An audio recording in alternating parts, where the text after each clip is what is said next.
Hai sahabat Museum BI, kembali lagi di podcast Museum Bank Indonesia. Perkenalkan, nama saya Ade, saya adalah salah satu edukator dari Museum Bank Indonesia. Ada pantun nih buat sahabat Museum BI sekalian. Arya Saloka, pemeran Aldebaran. Cakep. Istrinya namanya Andin. Mantap. Karena masih dalam suasana lebaran, Museum BI mengucapkan mohon maaf lahir dan batin. Teman-teman sekalian, berbicara soal lebaran, bulan Mei ini juga identik dengan lebaran. Karena tanggal 18 Mei diperingati sebagai Hari Museum Internasional atau International Museum Day. Sementara itu, kalau untuk Hari Museum Indonesia diperingati setiap tanggal 12 Oktober. Nah, di tahun 2021 ini, suasana peringatan Hari Museum Internasional diviralkan dengan tagar IMD 2021. Baik di luar negeri maupun di Indonesia, kita memeriahkan International Museum Day walaupun di tengah pandemi. Pandemi memang mempengaruhi segala aspek kehidupan, tidak terkecuali di museum. Di bidang permusiuman, museum banyak yang tutup, tapi mereka terus berjuang.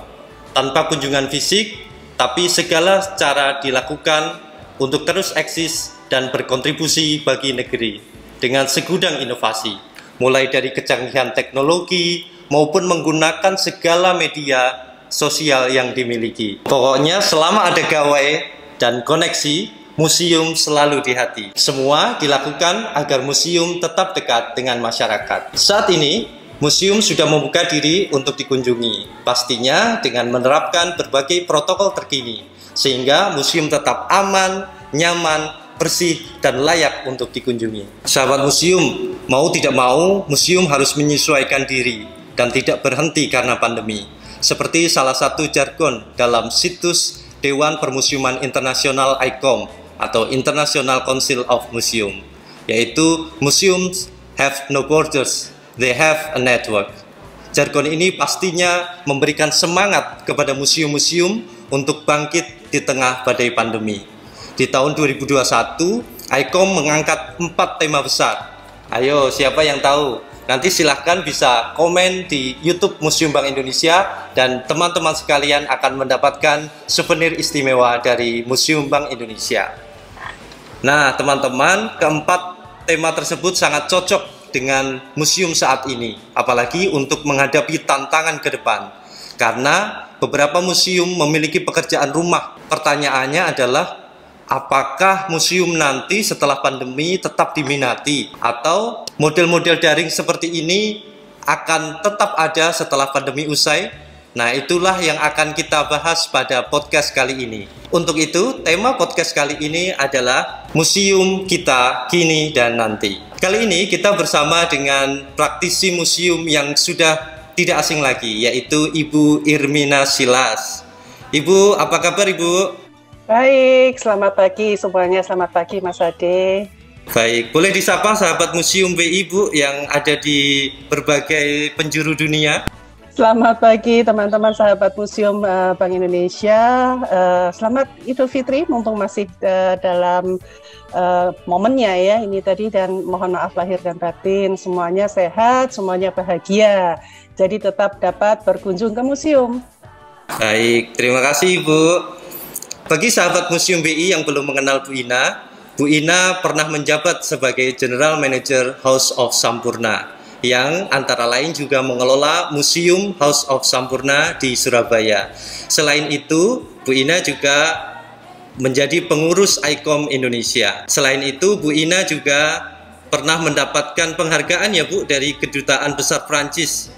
Betul, jadi saya mendapatkan 2 penghargaan dari pemerintah Prancis. Iya. Ada trofi alumni, ada juga ini yang saya belum bisa bacanya Bu. Chevalier apa Bu?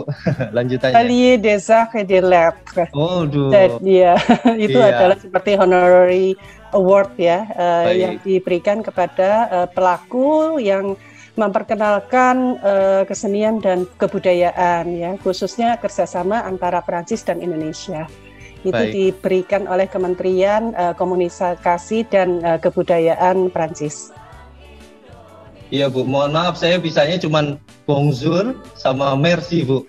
Untuk-untuknya yang sedang terkenal sekarang Bu, PSG, Paris Saint-Germain. Betul ya? Paris Saint-Germain, betul. Paris Saint-Germain, betul. Paris Saint-Germain, baik. Kalau nggak salah anak-anak muda itu juga ada tahu satu kata lagi loh Mas Ade. Apa itu Bu?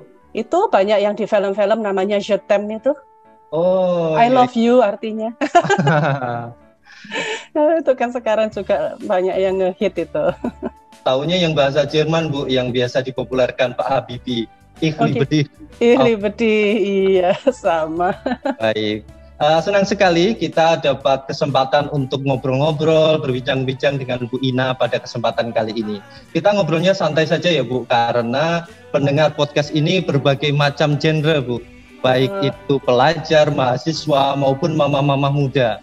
Nah, jadi kita akan bicara tentang museum ya, yang tipis-tipis tapi bermanfaat buat pendengar semuanya. Baik Mas Ade, saya juga milenial kok Mas Ade. Oh baik, ya. Milenial pada zamannya aja sih. Baik, saya kalau lihat Bu Ina ini selalu pengen tanya, itu salonnya yang mana Bu? Kok rambutnya bisa diikat dan berkilau? Atau pakai sampo apa Bu Ina? Waduh, ini shampoo-nya susah banget ini.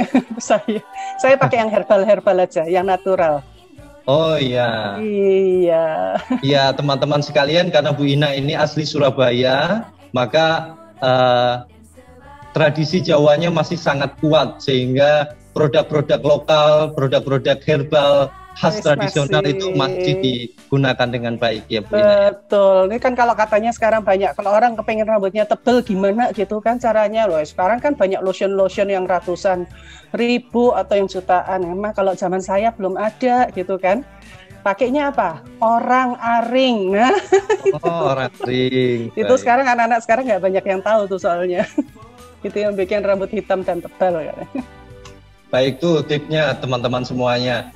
Bisa menggunakan orang aring untuk mempertebal rambut, menghitamkan rambut dan hitam berkilau ya. Yes. Baik, Bu Ina, pada podcast kali ini kita akan berbicara tentang museum. Nah, saya kepo nih Bu Ina. Bu Ina kan sudah lama berkecimpung di dunia permusiuman, pasti sudah berkeliling ke berbagai museum di luar negeri maupun di Indonesia. Pasti punya dong list museum yang paling difavoritkan. Kalau saya nih Bu, saya dulu Bu, museum favorit saya adalah Museum Ulen Sentalu di Sleman, Yogyakarta Bu ya, mantap. Mantap, itu sama itu. Ya, karena suasananya sangat sejuk, ada perpohonannya, dan juga pemandunya Bu yang paling saya berkesan. Karena pemandunya itu dalam menyampaikan storytellingnya luar biasa. Jadi seperti kita dihipnotis untuk dibawa ke masa lalu di zaman-zaman kerajaan. Bahkan kita bisa merasakan suasana keraton, ya, putri-putri keraton, kerajaan, raja-raja dan abdi dalamnya yang sedang berinteraksi. Lalu juga yang terakhir di Museum Ulen Sentalu itu yang paling TOP adalah kita bisa makan di restonya. Sebut aja apa Bu? Buckenhof ya? Buckenhof Restoran. Buckenhof. Iya. Baik, kalau Bu Ina, mana sih Bu museum yang paling terfavorit atau punya kenangan tersendiri bagi Bu Ina? Saya tuh begitu ngelisting museum favorit saya tuh sebetulnya banyak. Karena masing-masing itu memiliki keunggulannya. Jadi kalau tadi Mas Ade bilang Museum Ulen Sentalu itu saya juga suka banget gitulah ya. Karena masuk Museum Ulen Sentalu itu bukan hanya dari sisi koleksi ya, tetapi filosofi dari bangunan itu sendiri, mereka membangunnya, alurnya itu luar biasa sekali gitu kan. Betul. Bagus, lalu juga betul saya setuju bagaimana pentingnya guide-nya itu tadi ya. Mereka bisa menjelaskan, memahamin, anggapannya ginilah ya, kan kita tuh kalau ke museum itu kalau bisa kan bukan yang belajar berat gitulah ya. Betul. Nah, tapi sambil rekreasi ya Bu. Iya, karena kan kita ke museum juga anggapannya kan rekreasi. Nah, itu bisa kita dapatkan semua di Museum Ulen Sentalu. Nah, kalau di museum-museum lain, kebetulan kan karena memang saya dulu sekolah di Prancis ya. Lama Mas Ade gitu kan lulusan di sana. Jadi saya mau bilang kayak apa ya? Kalau saya bilang museum atau Musée du Louvre, tahu ya Louvre. Louvre itu juga memang jadi favorit saya gitu kan. Itu saya senangnya kenapa dari Louvre gitu ya. Itu ada Louvre, ada Château de Versailles ya. Itu di Prancis ya yang saya suka. Karena mereka dapat mengkombinasikan, jadi kita kalau masuk ke sana tuh betul-betul nggak kayak ke museum ya sebetulnya ya, itu betul-betul kerasa rekreasinya, tetapi kita banyak sekali mendapatkan ilmu, mendapatkan informasi, itu edutainment-nya masuk banget gitu kan. Belum lagi pada waktu saya kuliah di sana itu kan ya apa namanya, saya nggak bilang tahunnya deh nanti daripada nggak enak semua gitu karena ya, tapi mereka sudah menggunakan sistem digital juga pada era itu. Itulah ya, jadi mereka memang jauh lebih maju ya daripada kita dalam hal permusiuman, karena itu saya banyak belajar gitu, dan saya tuh punya angan-angan pengen banget gitu ya, Museum Indonesia itu harus bisa lah seperti itu, kita nggak boleh ketinggalan dari mereka. Harus bisa Bu, dan pasti bisa. Harus bisa, pasti bisa. Ini udah kelihatan, nanti kita ngobrolin lagi. Lalu itu kalau saya ngomong museum-museum yang besar gitulah ya, dengan budget besar gitu. Nah kalau museum-museum yang cukup kecil itu saya pada waktu jalan di Barcelona, ada Mas Ade pernah dengar gereja Sagrada Familia? Oh iya. Nah itu kan arsiteknya namanya Gaudí, ya kan? Nah itu saya justru ke rumahnya kelahirannya si Gaudí. Jadi Casa Museo Gaudí gitu ya, itu kalau di Inggris kan jadi Gaudí House Museum gitu. Jadi kamar-kamarnya Gaudí, bagaimana dia lahir, itu dilahirkan kembali, disajikan kembali. Jadi kita tuh kayak melihat dan apa ya, kita bisa mengenang gitu, wah gimana ya dulu Gaudí itu sampai dia menjadi seseorang yang kreatif. Nah itu kecil, rumahnya nggak gede-gede banget gitulah ya, kalau di Eropa kan begitu. Nah itu amat sangat menarik sekali bagaimana dari sisi tata kelola koleksinya ya, di situ tuh dan message-nya itu tadi, dan mata itu betul-betul yang apa ya, dengan warna-warna cerah, dengan suasana gembira itu berhasil dibangunkan di museum itu, gitulah ya, dari hal-hal yang kecil. Kalau ke rumah perancangnya tadi berarti napak tilas ya Bu? Napak tilas, jadi kan mereka itu kan museum ya. Betul sekali, kecil-kecil banget gitulah ya, cuman menarik sekali, dan mereka sudah menggunakan, kalau yang di sana itu, jadi mereka sudah ada titik-titik gitulah ya, di mana kita hanya dengan menggunakan headphone, begitu kita mencapai situ, kayak dengan sudah menggunakan Bluetooth gitu, kita sudah langsung ada ceritanya ya, kita tinggal milih narasinya itu mau pakai bahasa Inggris, bahasa Spanyol ya, ada 3 bahasa kalau nggak salah pada waktu itu yang disajikan, itu udah lama banget. Lalu juga ada outdoor museum. Nah, di mana itu Bu? Turki. Oh. Di Turki. Jadi saya 2017 itu saya jalan ke Turki, itu ada namanya Göreme Open Air Museum. Dan mereka juga namanya Underground City, itu di Kapadokia. Ya, itu yang balon-balon itu, balon-balon terbang. Nah, itu di Kapadokia. Nah, itu menarik sekali mereka membuatnya, soalnya mereka, jadi begini, kan mereka tuh punya kota lama yang mereka preserve. Jadi itu akhirnya menjadi sebuah situs gitu ya, menjadi sebuah museum itu di luar. Jadi itu kayak kampung yang, saya lupa itu berapa hektar ya, gede banget gitulah ya. Ada sekitar 30 hektar atau apa gitu, gede banget gitu. Jadi itu rumah-rumahnya orang Turki tempo dulu, sebetulnya sampai sekarang mereka kan tinggal di dalam gunung batu. Nah ini perkampungan lamanya, itu yang mereka pertahankan, jadi penduduknya dipindah dari situ gitulah ya, dan ini dijadikan sebuah open air museum. Itu luar biasa sekali. Ya, oh bagus banget, nanti bisa ngeliat dah itu di videonya, itu banyak juga gitu. Lalu juga ada, kalau saya bilang di Asia, saya sih belum banyak keliling Asia ya, tapi di National Gallery-nya Singapura, nah itu juga bagus. Mereka memanfaatkan gedung pengadilan tingginya mereka ya, kalau nggak salah gitulah ya, sebagai museum gitu. Bagaimana mereka menata suasana dulunya, walaupun koleksi-koleksi mungkin tidak berkaitan langsung dengan histori dari gedung itu, tetapi semuanya disajikan juga sangat menarik gitu di situ. Nah itu kalau di Indonesia nih Bu sekarang. Di Indonesia betul. Ya, tapi jangan menyebut Museum BI atau Museum House of Sampurna ya Bu. Nanti kita dikira halo Museum BI favorit saya, mau gimana coba? Iya. Kita coba menyebutkan museum-museum lain supaya ikut bertumbuh bersama, Bu. Betul, baik kalau gitu. Saya beberapa waktu yang lalu saya penasaran sekali dengan gedung sate. Ya, saya tuh belum pernah karena pada waktu saya berkunjung ke gedung sate mereka masih pada tahap renovasi, jadi tidak menerima pengunjung. Itu waktu itu tahun 2007 kalau nggak salah, dan mereka udah berapa kali renovasi. Akhirnya saya baru berkesempatan ke Museum Gedung Sate itu tahun lalu pada saat kunjungan ke Bandung gitu.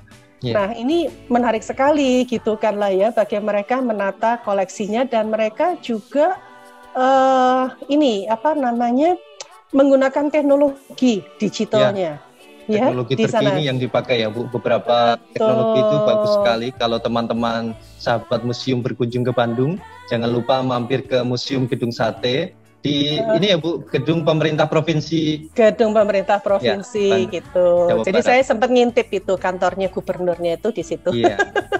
Kan jadi satu bangunan di situ. Jadi bagaimana kita itu jadi berkunjung itu dan pulang itu happy ya. Iya. Nah itu sebetulnya kan kalau kita ngomong definisi museum versi dari yang memang sudah diperkenalkan oleh ICOM. Disitulah ya, jadi fun gitunya itu harus bisa terasa pada saat kita pulang setelah dari berkunjung ke museum. Banyak sebetulnya Mas, tapi nanti nggak selesai-selesai itu. Jadi. Iya, baik. Bu Ina, biasanya kalau ke museum kan ada kenang-kenangan nih yang dibawa pulang. Selain tadi bahagia, senang begitu, apalagi dengan keluarga, tentunya biasanya ada kenangan khusus yang dibawa. Biasanya museum-museum ini memperkenalkan atau punya souvenir khas. Nah, kalau saya Bu ada cerita zaman dulu sih Bu, sudah lama. Saya pernah berkunjung ke Museum Batik Pekalongan. Nah, di sana itu saya heran karena diberi selembar kain ya ukuran sapu tangan seperti itu Bu, berwarna putih. Lalu kita bebas untuk menggambar di sana di kain tersebut. Lalu kita ternyata boleh membatik Bu di kain tersebut. Dari gambar tersebut kita boleh membatik. Nah, yang paling spesial Bu, karena di situ saya tulis nama mantan saya Bu. Oh, sekarang. Tapi akhirnya terkabul Bu, jadi istri saya maksudnya. Nah, Bu Ina pasti punya nih souvenir-souvenir yang menjadi kenangan bahkan bisa disimpan sampai saat ini. Iya. Sebetulnya kan kalau saya keliling itu memang saya selalu melihat ya, mampir ke souvenir shopnya, saya melihat apa sih kira-kira yang apa ya bisa menyentuh gitulah ya, menjadi satu kenangan. Nah pada waktu saya yang ke Casa Museum Godi itu tadi ya, Casa Museum Godi, karena mereka adalah rumah, jadi mereka tidak memiliki souvenir shop. Ya, jadi mereka hanya berjual tiket, nggak mungkin lah ya ada souvenir shop, itu terlalu kecil banget. Tetapi toko, jadi di sekitar rumah itu tadi banyak toko-toko souvenir, gitu ya. Karena Godi itu dia amat terkenal dengan ini keramik warna-warninya, ya. Jadi mereka bikin mosaik gitu kan, yang menjadi arsitek. Dia jadi arsitek. Jadi bangunan-bangunan khasnya arsitekturnya Godi adalah ke sana. Nah. Akhirnya penduduk yang di sekitar rumah itu tadi, mereka lah yang berjual souvenir yang terkait dengan Godi. Nah ini yang saya juga waktu itu melihat itu menarik sekali, karena yang namanya bagaimana museum dapat berkontribusi dengan komunitas itu dengan warga sekitarnya itu menjadi kental ya, jadi kena banget gitu, karena mereka lah yang bisa mendapatkan juga dampak positif dari adanya museum di situ. Nah, disitulah saya membeli souvenir. Saya nggak bawa gini ya souvenirnya di sini, tapi saya beli satu cangkir mosaik warna-warninya Godi. Amat sangat bagus ya, karena itu yang betul-betul menjadi ciri khas Godi. Orang kalau ngelihat itu langsung sudah ini Godi. Udah kayak kita ngomong trademark. Lalu yang kedua yang saya beli itu Godi itu juga suka sekali dengan kodok. Frog, itulah ya. Nah, kebetulan mereka itu souvenir itu saya menemukan ada frog yang ini anti stres, bisa diperkes-perkes itu ya, yang kayak bola empuk gitu loh. Nah, ini dia benar bentuknya frog, gitulah ya. dengan warna-warna cerahnya mosaiknya Gaudi itu Dan yang bisa saya diremes-remes Ibu ya. Kalau saya lagi stres pas lagi kerjaan ini buntu gitu kan lumayan tuh bisa anti stres. Yeah. Itu satu. Lalu kedua yang juga saya beli pada waktu berkunjung ke salah satu museum ini yang juga sangat menarik sekali gitulah ya, mungkin bisa ide juga buat teman-teman museum. Itu waktu saya berkunjung ke Museum Tekstil di Lyon. Jadi namanya Musée des Tissus. Ya, jadi itu museum tekstil, mereka memperkenalkan tekstil-tekstil itu dalam bentuk baju ataupun dalam bentuk kain dari masa udah zamannya kerajaan ya. Ada zamannya Napoleon, ada zamannya Raja Louis gitulah ya sampai dengan sekarang. Jadi itu gaun-gaun udah ratusan tahun. Nah, banyak motif yang memang khas sekali yang sekarang juga banyak dipergunakan di seluruh dunia ya, yang diambil dari kerajaan Prancis. Nah, yang menarik itu adalah saya begitu melihat banyak sekali souvenir, mereka memiliki souvenir shop yang amat sangat bagus gitulah ya, dengan potongan-potongan kain yang dengan menggunakan motif-motif pada era itu. Jadi yang ditemui di museum, mereka membuat replikanya, kita bisa beli. Nah, tapi buat saya itu masih biasa gitu Mas Ade, gitulah ya. Rasanya masih kurang mengena karena itu siapapun bisa bikin. Nah, yang saya beli itu adalah sebuah tas. Jadi adalah tas kain di mana motif ini memang mereka bekerja sama dengan salah satu desainer lokal untuk mereplikakan motif dari salah satu kain yang ada di museum itu Mas Ade. Oh. Gitu. Jadi dibuat motifnya itu tadi, ya, lalu dibentuklah menjadi tas. Gitu. Nah, jadi ada inovasi ya, Bu.